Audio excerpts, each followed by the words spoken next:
I never imagined that my twin sister's wedding would become one of the hardest days of my life. Growing up, we did everything together, shared a room, shared clothes, even shared birthdays. But as we got older, something changed. People started seeing her as this special one, the prettier one, the one who always had everything figured out. And me? I became the other twin, the one who was always just there, never quite enough. When her engagement was announced, I was genuinely happy for her. Or, at least, I wanted to be. She'd found someone who adored her, someone who looked at her the way every girl dreams of being looked at. And I thought maybe this time, she'd want me close.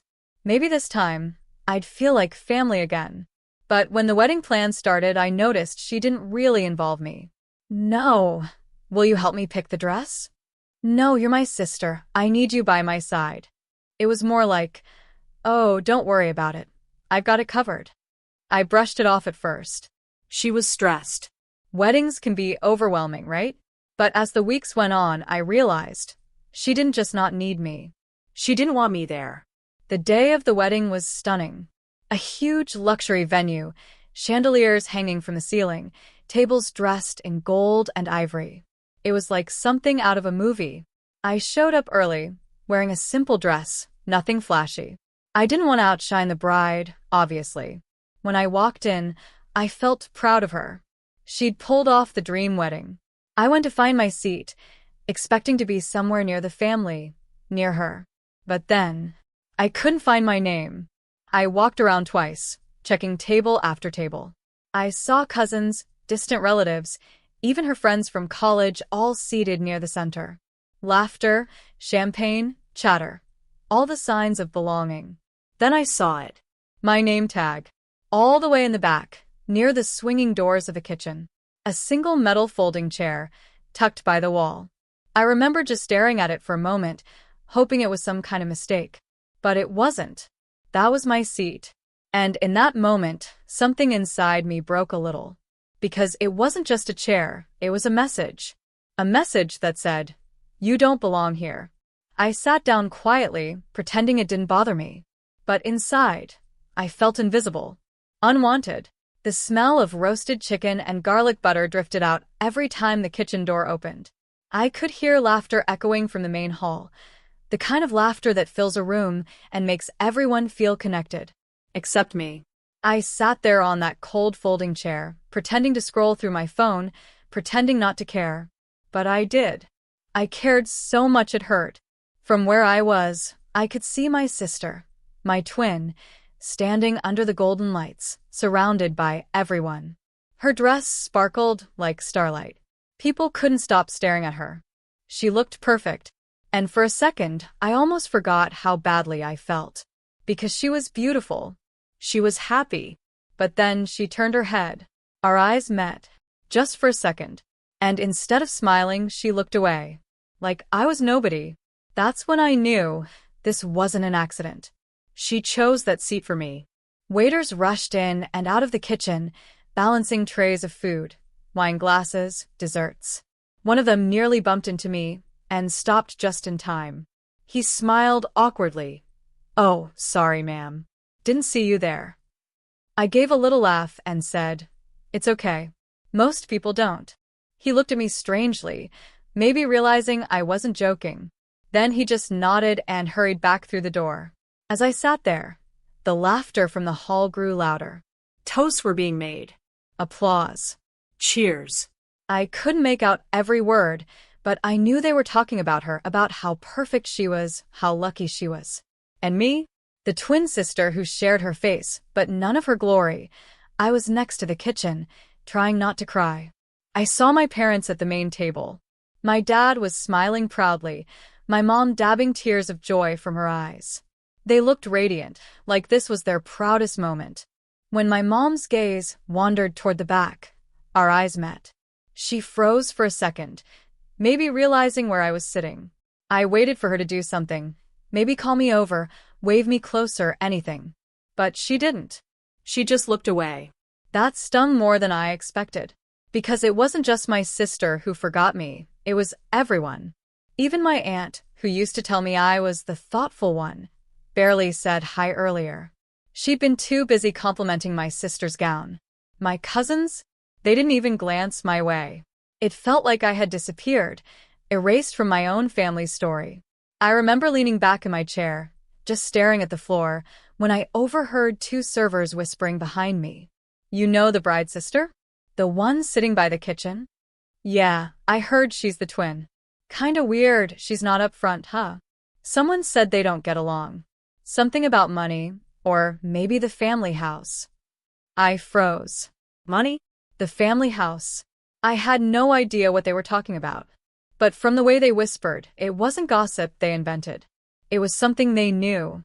For the first time that night, I felt a different kind of energy in my chest. Not sadness. Not even humiliation. It was curiosity. And deep down, a small voice whispered, "Maybe there's a reason they put you back here." I sat there for maybe 20 minutes, maybe an hour. I don't even know. Time didn't move normally that night. The kitchen doors kept swinging open, waiters rushing in and out, plates clattering, voices echoing. Every time the door opened, I caught a glimpse of the wedding hall, the chandeliers, the dancing, my sister spinning in her perfect white dress. Then the door would close again, and all I could see was stainless steel and steam. That door became a wall between two worlds, hers and mine. And for the first time in my life, I realized which side I truly belonged on. Then it happened. One of the servers, a woman in her 40s, kind face, tired eyes, noticed me. She stopped mid-step and asked quietly, "You okay, sweetheart?" I almost laughed. Because no one had asked me that all day. I forced a smile and said, "Yeah, just needed a break." She looked at my chair, then at the dining hall, and back at me. She seemed to understand immediately. Without a word, she disappeared into the kitchen and came back with a small plate, a slice of cake, perfectly frosted. She set it gently in front of me. "You shouldn't sit through a wedding without something sweet," she said. That tiny act of kindness nearly broke me. I felt my throat tighten as I whispered, "Thank you, really." She smiled and said, "Don't mention it. Some people forget how to treat family, right? Happens more often than you'd think." And then she was gone, back to her work. But her words stayed with me.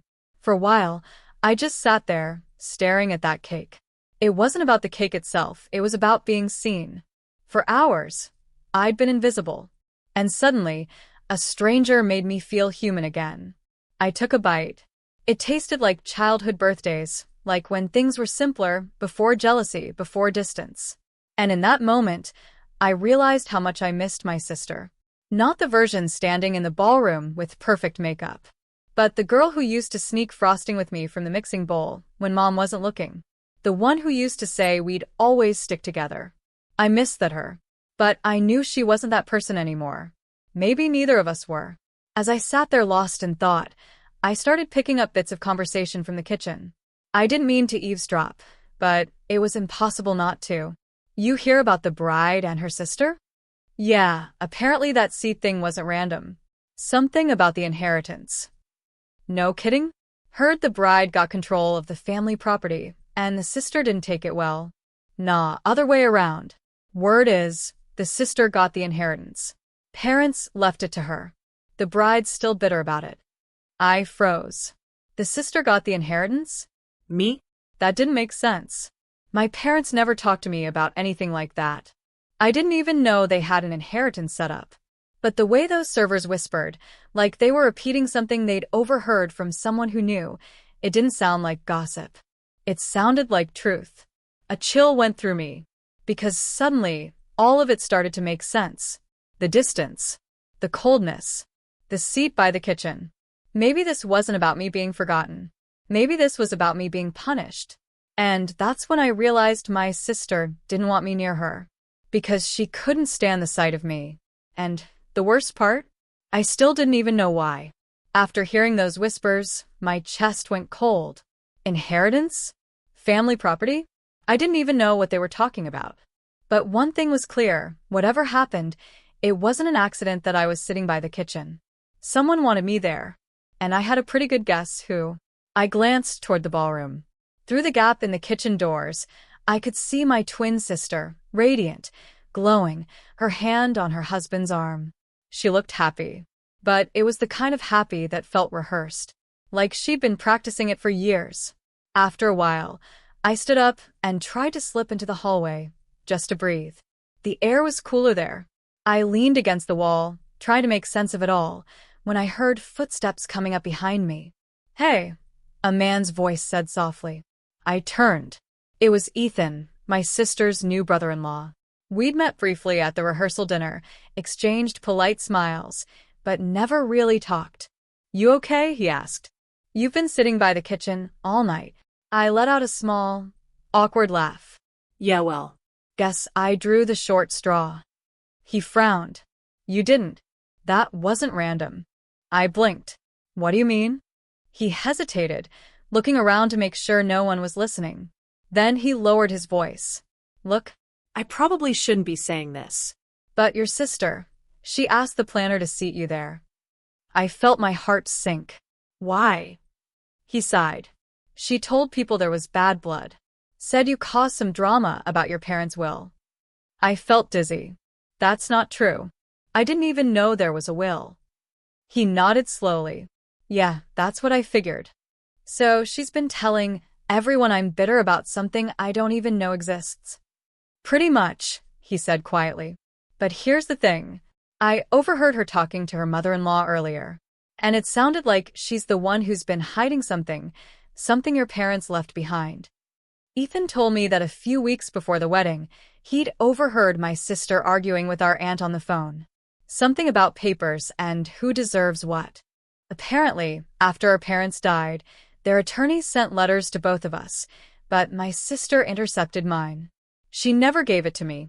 According to Ethan, the letter explained that our parents had set aside a small family property, the one near the lake where we used to play as kids.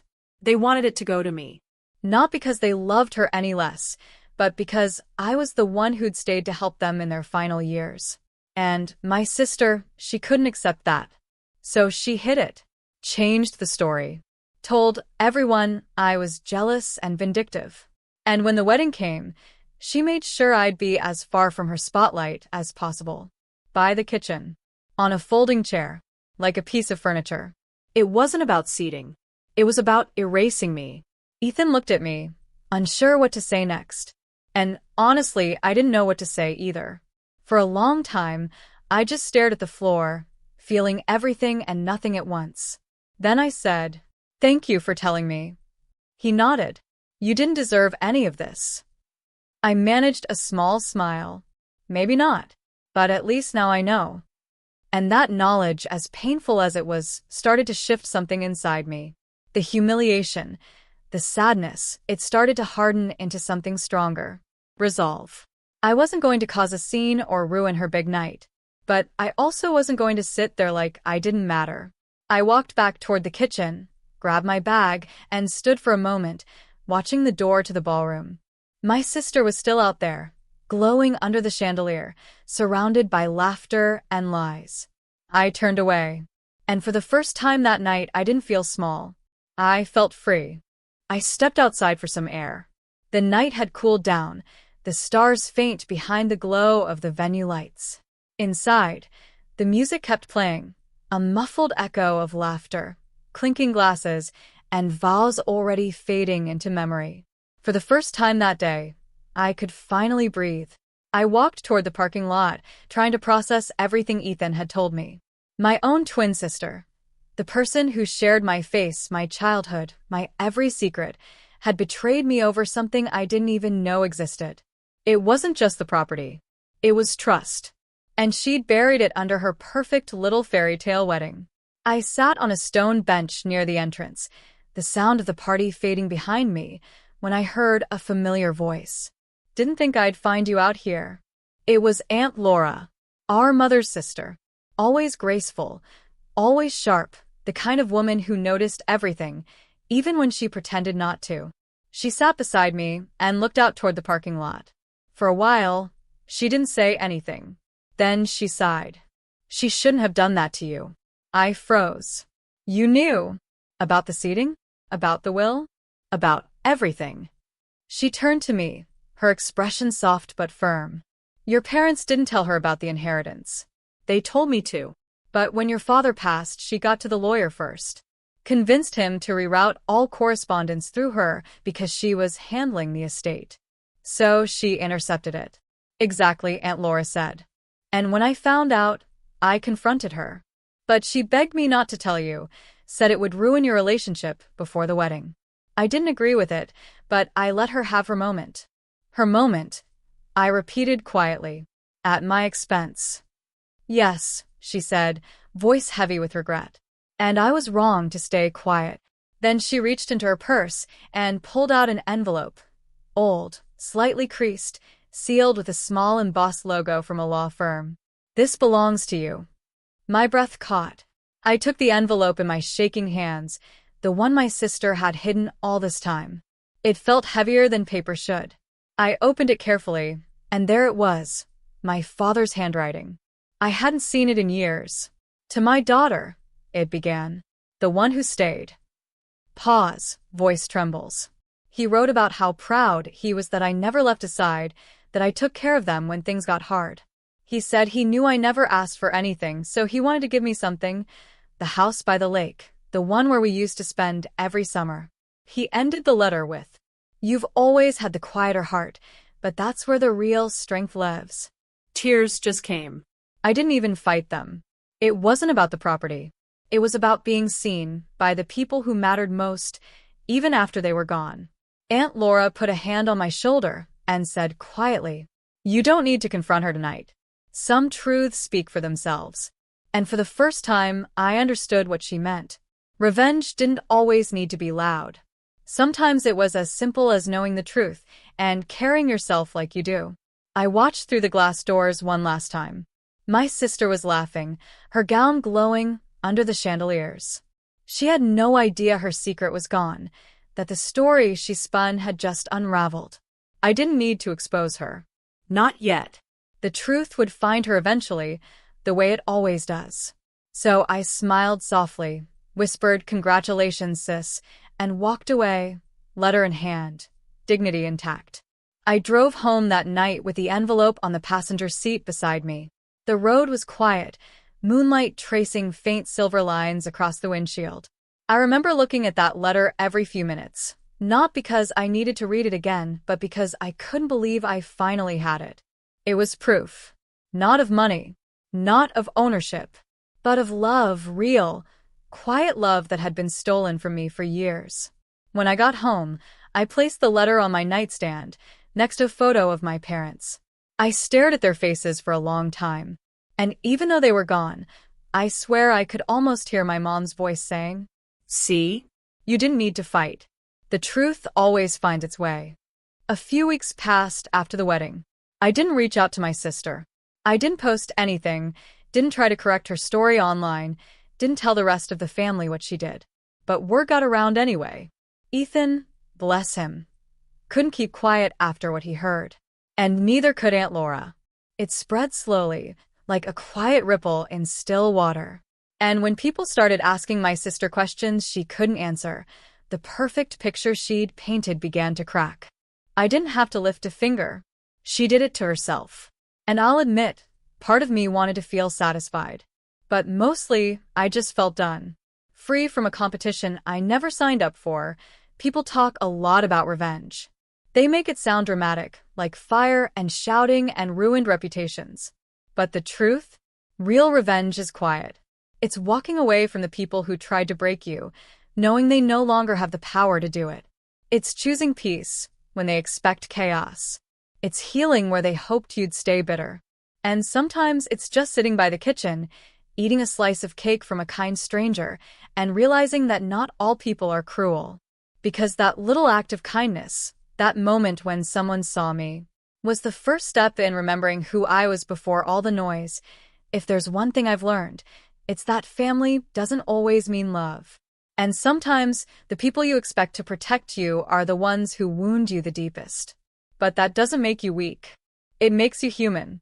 And even when you're sitting alone on a folding chair by the kitchen, you still deserve respect. You still matter. So if you've ever been made to feel small, just remember this. You don't need to prove your worth to anyone who's already decided not to see it. Sometimes, the best revenge is simply living well, loving yourself, and never letting their cruelty turn you cold.